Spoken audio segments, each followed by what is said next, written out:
Yo fam, what's up? Welcome to another episode of Zito Unfiltered. The topic for this week is why South African men are emotionally homeless. If we're being honest, South African men are walking around like ghosts, like zombies. They are present but they are not alive. They are strong on the outside, but they are broken on the inside. They are loud, but they are unheard. Because the topic is GBV. The topic is crime. The topic is alcohol and drugs. But we never talk about the root, because all these topics are symptoms. They are symptoms of an entire generation of men who grew up emotionally homeless. And when I say homeless, I'm not talking about the roof over your head. I'm talking about homeless as in no place to take their pain, no fathers to guide them, no mother with the emotional energy to understand them, no society that cares for them, no system that protects them. Just boys told to man up, with nobody teaching them how. And that's how South Africa contributes to creating broken men. Because the truth that nobody wants to admit, you can't build stable men from unstable foundation. Most boys grow up in chaos. They grow up in violent homes, single parent households, absent fathers. They grow up learning that anger is strength, silence is survival, that vulnerability is weakness, that crying is a shame. No one ever teaches them emotional discipline. They never learn self-worth. They never learn how to express hurt. They teach themselves how to suppress it instead of express. By the time they are 16, they are already bleeding internally. By the time they are 18, they are drinking and binging on alcohol to numb it. By the time they are 21, they're using women to hide it. By the time they get to 25, they are lost. Because at age 30, that's when that emotional homeless becomes crime.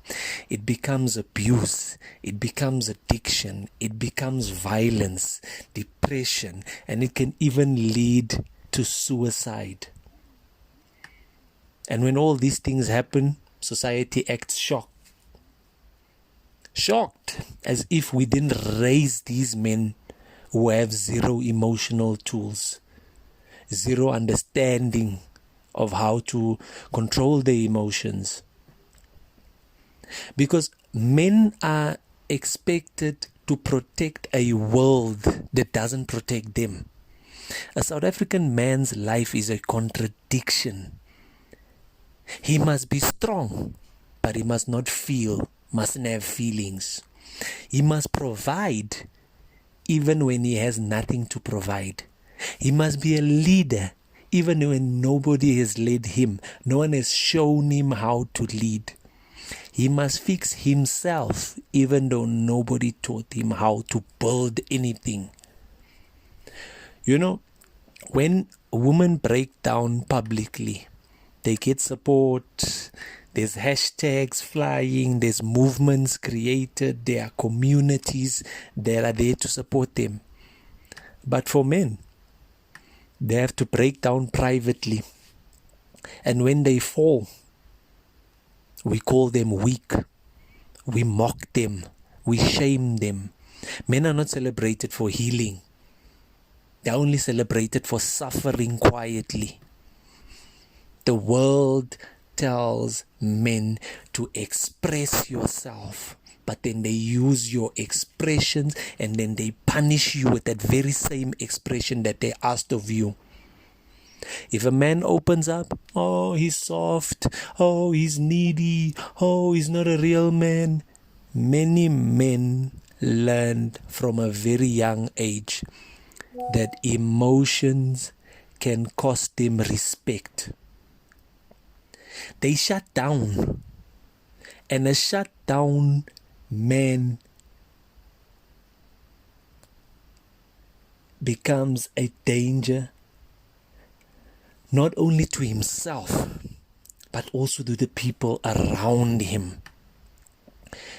You see, what South Africa does very well as a country is we teach boys how to fight, but we never teach them how to control that anger. Because boys are taught, don't cry, don't show weakness, don't look soft, don't be vulnerable. But they're not taught. We don't teach the boys how to regulate that anger, how to communicate, how to self-reflect, how to process your pain, how to build identity, how to handle rejection and manage disappointment. What you don't teach a boy child, that boy child will later struggle to control when they become a man, because they don't know better. A man without an emotional home becomes a man who is always searching for escape. And in South Africa, we have so many escape routes, more than enough. Some of those escape routes are alcohol, drugs, crime, sex, violence, reckless behavior, fake masculinity, gangs, social media validation, which is the new one. And men grab these escapes, not because they want to destroy, but because they have nowhere to put their head. They have no one willing to listen to them. A man who has no place to put his pain will eventually place it on other people, or they'll place it on themselves. And that's what's happening in this country. Society doesn't care until the damage is done. Honestly speaking, we don't support boys. We don't guide them. We don't mentor them. We don't talk to them. We don't hear them. But when they break, we call them monsters. We bury them, we shame them, we react to the results, but we ignore the construction of these results. We ignore the symptoms. We ignore when this problem starts. South Africa doesn't have a man problem. We have a boy problem, because boys who aren't loved become men who can't love. Boys who aren't guided become men who are misled.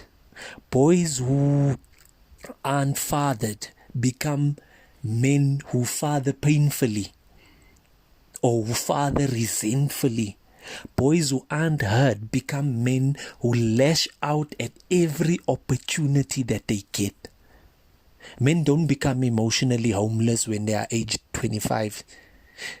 They become emotionally homeless at age 5, age 7, age 10, age 13. And our culture acts like they will magically figure out and sort out this problem by the time the boy or the man has reached an age of 25.